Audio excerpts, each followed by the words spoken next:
Welcome back, everyone. We are resuming the discussion I'm having with my guest, Javier Javier from the Javier Javier Show on YouTube. Make sure you say it twice anytime uh, that you do.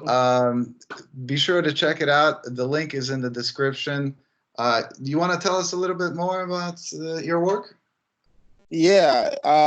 So I do have a Facebook page. It's called the Hobby Lobby, where we talk politics, religion, culture for all my subscribers and people that I know that I've some of my guests. And I think it's a great place. So go check it out.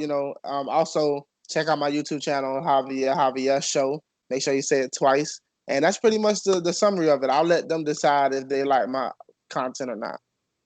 Well, I'm there in the Hobby Lobby. Actually, I did an appearance on your show. Thanks Yeah. again. That was an awesome time. A lot of people really appreciated your interview style. So I'm a big fan of your work. So Thank um, you. I, Me as well. I appreciate your work and what you're trying to do and accomplish. Thank you. I'm glad that we can be working together. But I just want to put all of this again in context for anybody who just might be joining us now. Javier and we're here to discuss some ideas and issues that each one of us cares about, and maybe we succeed in coming to an agreement or maybe not. But it's not just up to us. There are people out there watching, listening, thinking, and judging what makes the most sense. So to all of you viewers, if what either of us is saying resonates with you, please go ahead and support our ideas in the Agora, in your ideological profile. We all share in the power here. Okay, round two. Come at me True. with your idea. Let's hear it. All right. So my idea is called return to precious metals. Currency is only as good as the raw materials that it represents. The world has gotten away from this concept by creating paper money and manipulating the markets. They do this by printing money recklessly, inflating the currency, fixing prices, and controlling interest rates. By switching back to precious metals like gold and silver, it better controls the market and keep prices set. Having physical material to represent currency helps to better define its worth. Currency through precious metals should be made universal and mandatory. If a country decides not to use this standard, then they shouldn't be allowed to participate in the free market. This is a great standard, not just for independent nations, but the world as well. Yeah, that's my idea.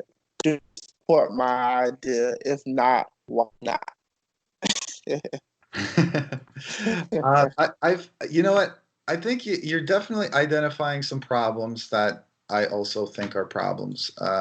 But recklessly printing money, I'm definitely with you on board with that. Inflating the currency. I don't know what you mean by fixing prices. I think that's a different thing. Controlling interest rates, that's problematic when you look at it from the central bank perspective or from the government perspective. But there are things that I find problematic with your idea. That's really, I find it's not something I can agree with. The currency is only as good as the raw materials that it represents. I don't think that's true. I think that's just actually false. Um, and there was another section here that I find problematic. This whole idea of excluding countries from participating in the market. I don't think that's really possible. I think because a country can still export. A country can still conduct its own transactions within its own borders. I mean that could be really problematic, and I don't think it's quite possible other than doing like a total. The world market. The world market. Keeping people from participating in the world market. Basically, what I'm saying is there are countries we don't do business with, based purely on geopolitical grounds. Like, for instance, Gaddafi tried to create a new currency, um, in Africa, and basically the rest of the world wasn't having it. There are reasons why most countries are backed up by the U.S. dollar. And when I said that setting prices, what I really mean is if if money doesn't mean anything, how can you actually tell me what something is actually worth? You don't know what something is actually worth because the only way you know is if the company that's selling you the product tells you what it's worth. How do I know that a soda costs $1.50? I only know that because the company decided that's what they're willing to sell it for. There's no real value that I'm willing to give up because money is just an illusion. It's just something that it doesn't really mean anything. And when you put it back on a gold standard and actual precious metals, these are things that are actually usable, that it can be quantified. You know, if you give me a gold bar, I can use that gold and do many things with it. What can you do with a dollar bill? There's no real intrinsic value there. So, about your so the whole point of money, the point of money is not to say that this like an item is worth, if you set a price for it, that the value of that's the value of it, because the value of it is actually different to all the different market participants. Like, some people go into the store and they see, a Pepsi costs $1 or whatever, and somebody could be like, what? That's not worth $1 to me. I'd never pay that much for it. But somebody else might be like, oh my God, this delicious drink, it only costs $1. How can they be so foolish to be selling it for so little? I'd be willing to pay so much more because it's worth so much more to me. So yeah, people have different values, but the prices are just a convenient, agreed upon way, because we don't, the storekeeper does not want to be haggling with every person to see, like, well, let's start the bidding at $10 to see if you pay $10 for that can of soda. And maybe somebody's like, nah, I'll give you $5 for it, or no, it's only worth $1, but I'll give you $1.50. So because that process is so inefficient, it's such a waste of time. Basically, business people just realize, hey, let's just set a fixed price. Let's avoid all that haggling, and just let's find out what that best market price is so that we can maximize our profit and use our time to make more product so we can make more profit, rather than try to haggle, just a little bit more out of every person. So money, so currency is only as good as the raw materials that it represents. So no, actually, the currency does not represent. The purpose of a currency is to facilitate the exchange, but it's not. It doesn't necessarily have to represent anything. Well, It, well, let me push back a little bit because I think you have this concept because we've been on the U.S. dollar for so long, and the gold standard has literally been taken away from the country to where we actually, any economist will tell you, money is an illusion. It doesn't exist. It only matters because we think it matters, but it doesn't truly represent anything. For instance, how many cows am I willing to give you for a certain amount of chickens? How many chickens is worth a cow? I'm pretty sure we can figure that out. Okay, if I give you this cow, this is how much I can produce from this cow and how much I can get out of it. Is that equal to how much you're going to get from the amount of chickens I gave you? Will they produce eggs? Will you be able to sell those chickens? You can quantify if it's an equal transaction. With a dollar bill, you can't quantify equal transaction. I get there are things you can't quantify, like labor, shipping. These are things that increases the value of a said product because you have to take into account the man hours put behind it. But gold is quantifiable. You can hold gold in your hand. You can use gold. Gold can literally be turned into conductors. It can be turned into watches. There are many uses for gold, which can be quantifiable. How many watches can you make out of this gold bar? I can quantify that. A real quantifiable material. You can't do that with a concept like money. That's that's my interpretation, at least. but some people don't want your gold. Maybe they want you to be paying them in rice, So there were economies that were based on, like, the Japanese and maybe Chinese economies. There were periods of time when you got paid in rice. That was the currency, rice. Yeah, And and I include in their raw materials. That's why I say currency is only as good as the raw materials it represents. Gold represents the raw materials. You're only trading gold for raw materials. You're trading gold for rice and for milk. These are things that you're trading the gold for, and the people that are buying the gold are going to take that same gold and buy other raw materials with it, or turn your gold into a raw material. But for example, gold is just like rice. It's just gold is more valuable than rice because gold has many more uses. But the point of currency is to facilitate exchange. It doesn't necessarily have to be useful in itself. There are other criteria it might have to meet for it to be a good medium of exchange, such that it does have a reliable value, have a reliable exchange value. And that's all I'm arguing. That's all I'm arguing. I get that money is to facilitate an exchange. I'm just telling you that gold or raw materials can't be manipulated as much as paper money can be. It's not saying that it can't be manipulated. It's just a better standard. It's more quantifiable than US dollars or paper money.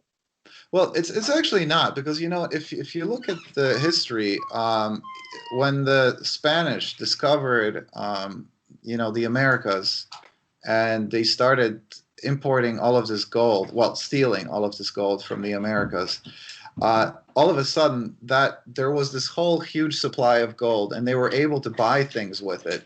But the point is that since gold was a standard, all of a sudden now you had twice as much gold in that economy. And so for a certain period of time, they were able to use this gold to build a lot of infrastructure. And, that's one of the good things, I think, from what I hear. They built a lot of beautiful architecture with it. They used that gold, they put that into something. But ultimately, it just inflated the value of gold. You had the surplus. So raw materials can be manipulated. The reason why I think, like, for example, rice, it is not like, I mean, you could grow a lot more rice, but, well, first of all, it's consumable. So it's kind of, its amount is also capped. It can also be destroyed. So, but they're not that useful as mediums of exchange. And that's why people have moved away from that. Now, I do, and this is the part that I do agree with you, is how the value of money is being manipulated, through the federal interest rate. And I think that's totally being done. Printing of money, federal interest rates, I totally think that's being done to benefit the rich. It's not being done to benefit, the lower income level people. I think we should definitely stabilize the amount of money in the economy. I don't think actually the monetary policy of a country should be a fixed amount of money. But Well, gold has, you can't just print gold. Yeah, you can find a lot of gold, but if you can't do anything with that gold, you could also use it as a material. You can build things with it. Let's say you have more gold than actually can be used in the market. You could just start making stuff out of it. You can start building buildings, and you can store that gold. What can you do with too much money? What can you do with too many paper dollars? It doesn't serve any purpose beyond that. It's just out in the market floating around. You can't build anything with it. You can't do anything with the dollar bill. And also, gold is gold can't just be created out of thin air. Either you have it or you don't. But well, paper dollars can be. if you have a responsible monetary policy with people actually controlling the supply of money rather than a few oligarchs who are there just to benefit themselves, then you also can't create money out of thin air. Then it's actually regulated and kept in check through democracy and interest of the people. But because even if you did have a gold standard, you'd still be using money, and that amount of money would be fixed by its relationship to gold. But you could also fix that amount of money by its relationship to democracy and the interests of the population. So that's another way to fix that amount. I agree with you. If you had the proper people in place to keep this from happening, then we wouldn't have this problem. I just think that we're gonna have this problem because it's so easy to print money. It's so easy to inflate. I mean, they did it with gold before. The Romans did it. They kept melting down their gold and chopping it and making smaller gold mean more. So there's a possibility to inflate it, but it's only so much you can chop gold. Eventually, there's no more gold left if you chop it down enough. But money, there's endless. It's an endless supply of print and paper money, which I get that if given the right oversight, money can be a beautiful thing in paper. I just don't see humans being able to control themselves as we see now. And I just think that gold at least has a better chance of surviving the market than actual paper money. Well, But I'll change. I'm willing to tweak my idea. So go ahead. as far as the political crisis that that we're both identifying, well, that's why we're doing this in the context of the Agora of the International Logic Party, whose goal is to control every government and actually have sensible monetary policy that serves the people. So we are trying to fix that. Actually, we're trying to address exactly that, of getting the right people in control so that they're not screwing over the rest of the population. Um, Yeah, and I guess I'm just concerned about the debt. I'm concerned about the inflation, the high interest rates, and the federal, like you said, controlling the market so much. It's just we, the people, are so much not in control of the currency. We don't really hold anything. Our dollar bill is subject to whoever's sitting at the top. If you give me a gold coin, I have more control over that gold coin than a dollar bill. They can't really tell me how much it's worth because my neighbor may. I really need that gold coin you got. I want to make this out of it. Nobody gonna do that with a dollar. But that's my take. But I get your critiques. It may not be willing. It may not be fully prepared for you to accept it at this moment. Yeah. Well, just to clarify, not that it's too related, but I think it should be, might as well go on the record. Well, it kind of is related. With Igora, one of the goals is ultimately to create our own currency for Igora, and that it would be a fixed amount. And this is something that I do consider as an administrator of the Agora, because what should that amount be, and how, and should that, at a certain point, maybe that, see, because governments use the money supply to basically tax people behind their backs. They increase the money supply just to print more money for their own spending, right? So it's just another form of taxing people. So the point is to eliminate that, but sometimes if you might need to just, I don't know, if the size of the population of your country doubles, then you might need more money. I mean, potentially you don't, because then maybe the values change. But so the amount, because, like, why is, let's say a loaf of bread costs about $1 in the US, but in dollars, right, it's about $1. But in yen in Japan, it's maybe like, I don't know, 400 yen, because of the currency exchange rate. So why is it, I don't know, do their yen divide into cents? Do they have cents? Do they find it necessary? Maybe they should cut their, by 100. Maybe instead of, they should divide their money by a factor of 100 to make their bread 4 yen instead of 400. Um, or maybe they should do that by shrinking their money supply. So maybe the money supply should be related to how many people there are within the economy. Like, if the economy increases by 10%, excuse me, if the amount of people increases by 10%, then maybe the supply of money should increase by 10%, not based on how much spending the government wants to do, but based on the size of the economy and how many people they are, so that the prices remain relatively stable. Supply and demand. But that's a lot of control, and so that this is something that I am thinking about. And at this point, I think the solution is just to keep it fixed. And if the supply of money should need to be changed, I think it would have to be based on how many people there are. Like, it should be done through a referendum. Like, people, it should be a direct democracy kind of a decision. And how is that surplus? How is all this new money going to get distributed into the economy? Is it going to be given as loans to banks, or is it going to be given as direct handouts to the people, dropping it out of helicopters, like so many economists say, or Yeah. direct deposits maybe to each taxpayer. Yeah, I just think that if the dollar bill is attached to something of real physical value, then it's harder to manipulate. You know, it's basically like we said this dollar equals this gold coin, for instance. If I give you a dollar, that gold coin is transferred to you. But if you take away the gold coin, then that dollar doesn't represent anything. It's just it's just hypothetically in our mind whatever it represents. There's no real physical thing you can hold on to. You can't trade that dollar in for a gold coin because there is no gold coin. It's just air. So that's kind of my idea. And different economists agree with me. Different economists agree with you. So there's just debate. So I'm just throwing that idea out there. I'm willing to throw it out, giving more information, or maybe change it up. You know. I got you. I just think it should be attached to democracy rather than, Um, Yeah. anyways, I don't know. I think we kind of covered this idea pretty well, unless you got.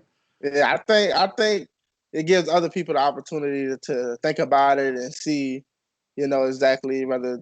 And I'm pretty sure you have a counter. I don't know if you have an idea already about monetization or as far as currency goes, but they might go check out your profile and see what you have to say about the currency, and then they can choose between our two. I don't. I actually don't have an idea about this, and this might have to be, like I said, I'm looking at this as an idea from the perspective of Egora. Maybe I should actually introduce that as an Egora idea for the ILP. It's given me something to think about, definitely.